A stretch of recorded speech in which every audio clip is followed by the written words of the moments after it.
Le 31 mars 1944 paraissait dans le toujours excellent Je suis partout la critique de François Vineuil du film Le bal des passants sous le titre Malentendu, texte intégral. On n'a pas l'habitude de parler ici des conditions dans lesquelles un film est né. Nous n'avons pas à entrer d'ordinaire dans ces détails, mais à juger du spectacle qui nous est montré. Cependant, le cas du bal des passants est assez curieux à étudier. Son metteur en scène, Guillaume Radaud, son adaptateur et dialoguiste, Francis-Vincent Bréchignac, sont jeunes. Ils ont la passion du cinéma. Leur premier film, Le Loup de Malveneur, a été l'un des essais intéressants de l'année 1943. Ces jeunes gens brûlent de travailler dans leur métier, de s'y perfectionner. Un homme de cinéma, pour progresser réellement dans ce métier et l'apprendre à fond, devrait tourner 3 films par an, ce qui a toujours été exceptionnel chez nous, même avant la guerre, pour les débutants du moins. Un juif émigré comme Siodmak, lui, ne manquait jamais de travail. Un peintre, un musicien, un écrivain n'ont besoin de personne pour multiplier leurs ouvrages. Un auteur dramatique peut remplir ses cartons de pièces qu'on ne joue pas. Il lui suffit d'un peu de persévérance. L'auteur de cinéma, lui, a besoin d'être engagé. Guillaume Radaud et Bréchignac ont accepté de faire un film de circonstance. On ne peut leur donner tort, en principe. Mieux vaut, pour ces débutants, se faire la main en tournant, même sans grandes illusions, que de chômer. C'est la théorie de Cayatte, qui l'a conduit rapidement de La fausse maîtresse, navet authentique, à Pierre et Jean, qui est plein de mérite. Naturellement, les auteurs, dans ce cas, doivent assumer loyalement la responsabilité de leur pellicule. C'est le cas de Radaud et de Bréchignac. Ils ont accepté d'illustrer un thème obligé. Ils n'ont pas eu froid aux yeux. Ce thème était particulièrement périlleux, l'éloge de la natalité. D'une manière plus précise encore, ce film doit servir la campagne, à vrai dire bien discrète, contre l'avortement. À mon sens, on sévira d'une manière plus efficace contre l'avortement, plaie sociale des pays de vieille civilisation, en condamnant, avec la dernière sévérité, les faiseuses d'anges, en donnant à ces condamnations la plus large publicité, qu'en portant à l'écran ce problème. Mais n'entrons pas plus avant dans la discussion de ce projet. Cette année, nos auteurs ne possédaient de licence que pour stigmatiser l'avortement. C'était à prendre ou à laisser. Nous avons déjà vu sur l'écran un avorteur. C'était dans Carnet de bal, l'inoubliable composition de Pierre Blanchard. Le nouveau film, pour atteindre son but de propagande, devait logiquement, semble-t-il, être traité dans la même note de réalisme cru. Voilà qui eût donné à réfléchir.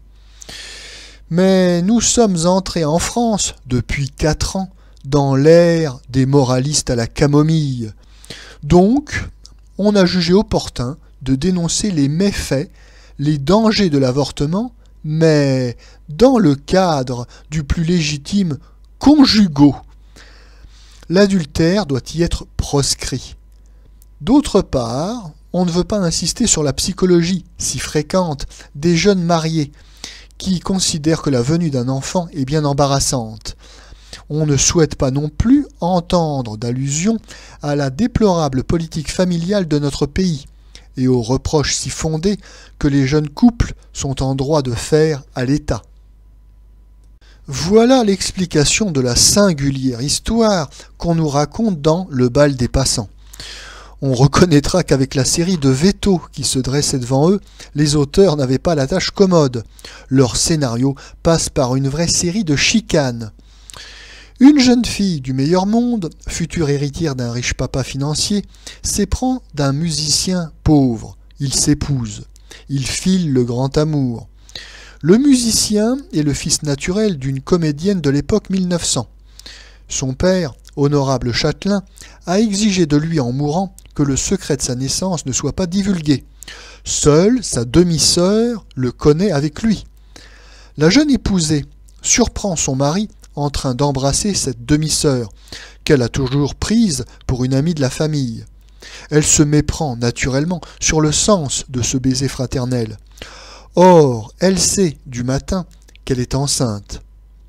Elle décide sur le champ de faire disparaître toute trace de ce grand amour qui vient d'être détruit. Une de ses amies lui fournit l'adresse. Mais le lendemain, la jeune femme découvre son erreur en jetant au feu, dans son appartement parisien, la correspondance de son mari. Le soir même, elle fait de l'infection. Un vieux et paternel médecin la recueille. Une opération est nécessaire, qui rendra la patiente stérile pour toujours. Elle refuse. Elle préfère mourir plutôt que de ne pouvoir réparer sa faute et donner un enfant à son époux innocent. Elle guérira, en effet, sans intervention. De nouveaux malentendus surgiront, cependant, pour permettre d'allonger le film et d'éloigner le musicien jusqu'au jour où la petite fille qui lui est née le ramènera près de sa femme. Nous retrouvons là presque toutes les erreurs si fréquentes dans notre cinéma. Alors qu'il est la plus belle machine à explorer la vie, on l'écarte de la vie. On lui impose de se mouvoir dans une humanité de convention, au milieu de situations dont le moins que l'on puisse dire est qu'elles apparaissent exceptionnelles. Au lieu de la vérité, nous n'avons plus que des quiproquos. Je ne vois pas, quant à moi, les conclusions morales que l'on peut tirer d'une anecdote aussi conventionnelle, dont la plausibilité est si fragile. On a perdu une belle occasion de montrer la vie telle qu'elle est. La mauvaise éducation civique de la jeunesse, les difficultés mesquines, mais hélas quotidiennes, auxquelles se heurtent les jeunes ménages et qui, souvent, décident de leur destinée. Il eût fallu que la majorité des spectateurs que l'on voulait atteindre retrouvât sur l'écran sa propre histoire. Si l'on jugeait cette réalité trop scabreuse, mieux valait s'abstenir. Bréchignac et Radaud ont fait de louables efforts pour conserver à leurs héros un minimum de vraisemblance psychologique. Le bal des passants représente le paradoxe de deux jeunes hommes nullement dépourvus de goût et qui s'appliquent à le garder dans un mélo qui demanderait plutôt à être traité avec d'énormes ficelles, comme un quelconque voile bleu.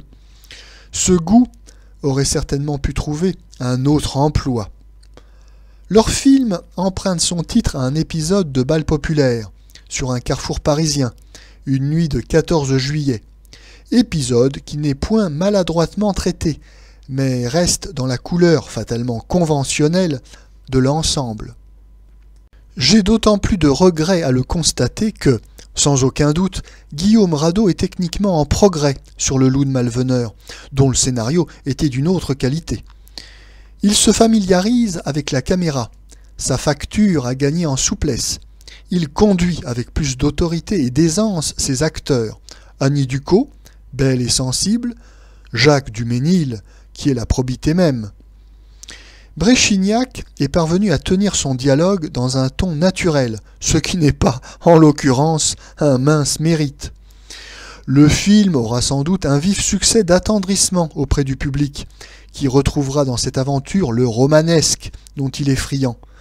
Mais encore une fois, si les bien-pensants qui ont été à l'origine de l'ouvrage souhaitaient encourager la natalité, je crains beaucoup que leur but n'ait pas été atteint. Le bal des passants appelle une réplique immédiate. Quand on a un père banquier, ce n'est pas difficile d'avoir des gosses. Quand posséderons-nous enfin un cinéma actuel ?